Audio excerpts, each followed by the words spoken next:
It's Triple. How y'all doing? Time to show y'all what this game is all about. This is Arknights Endfield.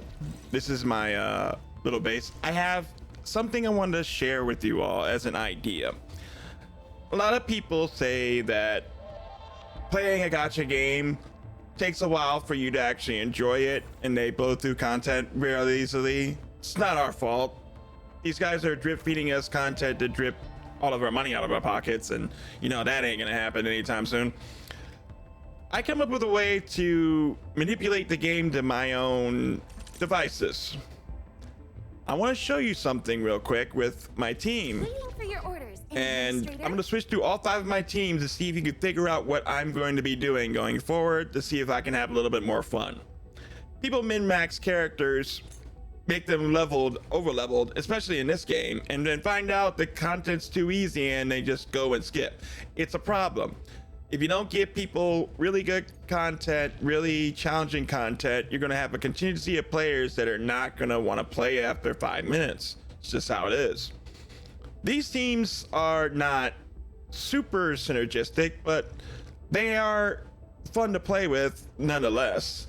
I've got a lot of different things I want to do with the characters. I want to see if I can have a progression as of right now for season 1 to actually have a little bit of challenge when playing the storyline as well, so I don't get bored with that either. But it came up that I have a certain OCD about how I play video games, so I figured I'd turn my affliction into your enjoyment. So let's see what we can do. If you've seen the 5 teams that I've built, have you noticed what my challenge is? All right. As you can tell, first things first, you see that each one of them has a 4-star in it.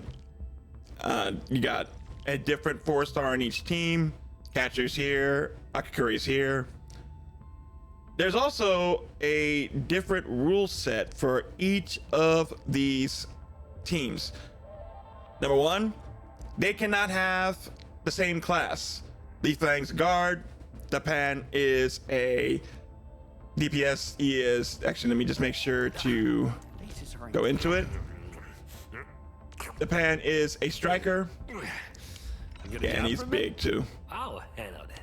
So yeah, they all have different classes and different weapons. You cannot repeat a weapon. You cannot repeat a class.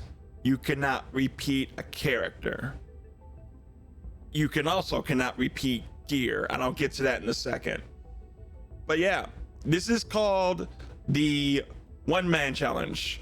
Or that's called the one guide challenge. I'm going to see if you get one guide. This is going to be the one guide challenge. Every single character has an individual piece that's different from the other. You can't repeat anything.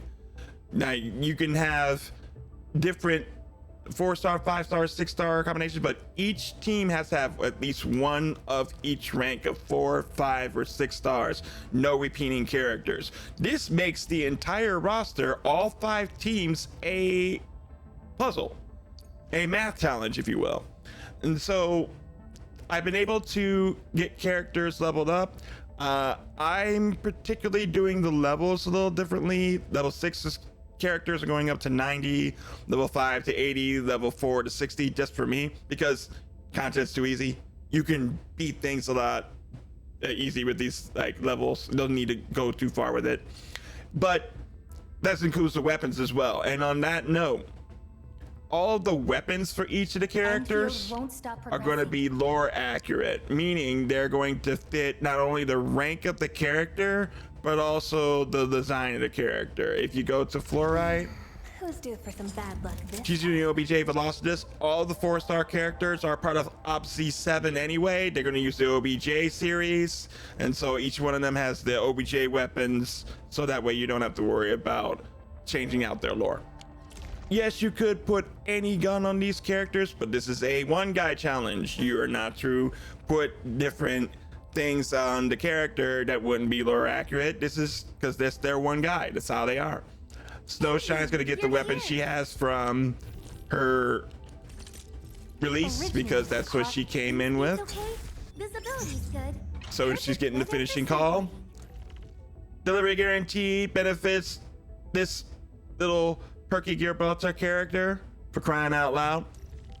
Yvonne's got her RC Tyrannical. You can guess what I'm talking about now. Now, the gear, if you notice, I'm gonna show you this.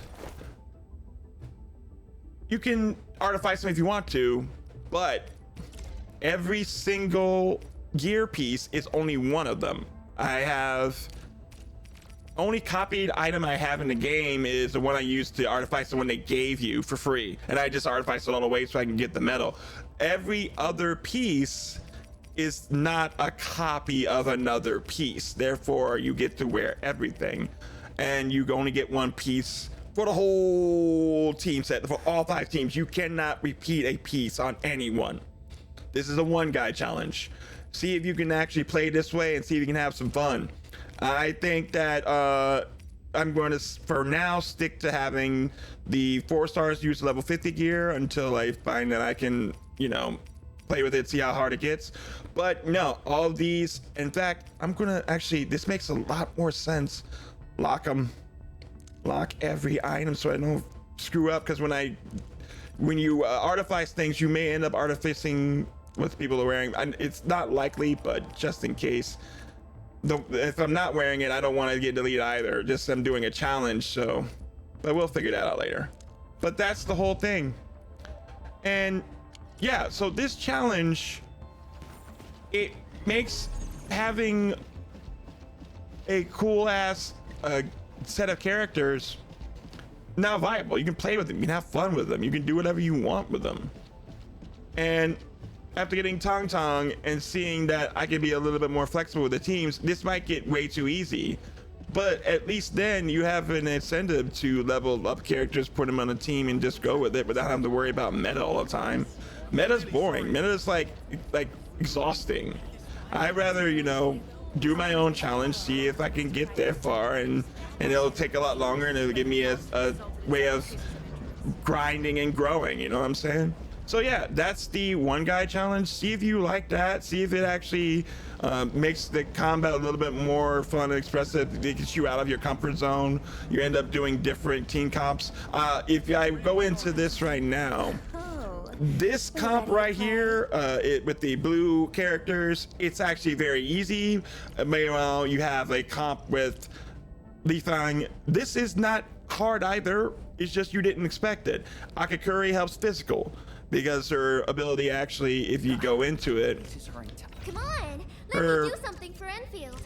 battle skill, if I'm able to show it, it does heat infliction, but you can combo with that and use Ardelia's nature, just trade off between the two in order to make sure you get the inflictions in general. But she has a stagger node, or a stagger static effect, where her combo triggers when something becomes staggered, she can do some physical damage to recover some SP, and she's a physical character anyway. So you end up having physical susceptibility with Ardelia, and therefore her damage actually helps the team. So this characters can work. You just have to know what type of damage you're dealing with each character.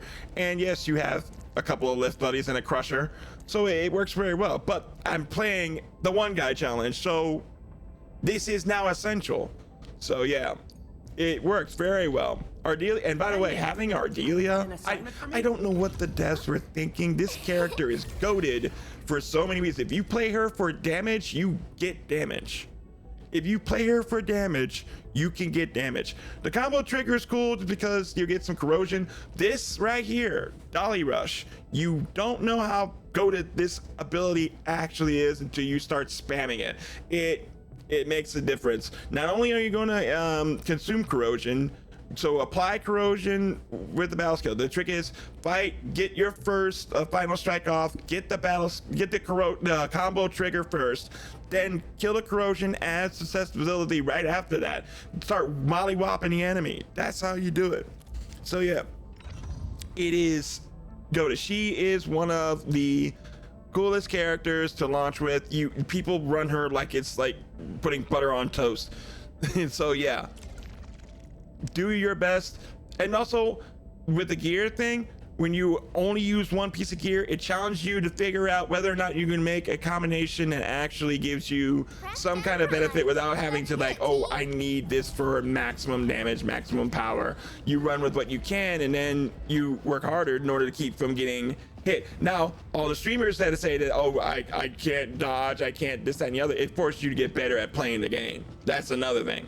I've seen so many streamers that literally just have their characters, their main character, not the side guys, but the main character, taking way too much damage on everything, and then say, oh, this game doesn't give you ability, this is so clunky. It's like, no, you don't know how to dodge.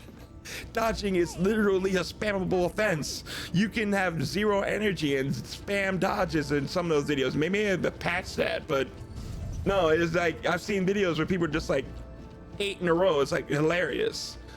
So no, I say get good. As I've Dark Souls, PTSD war vet, so that's why I have this challenge.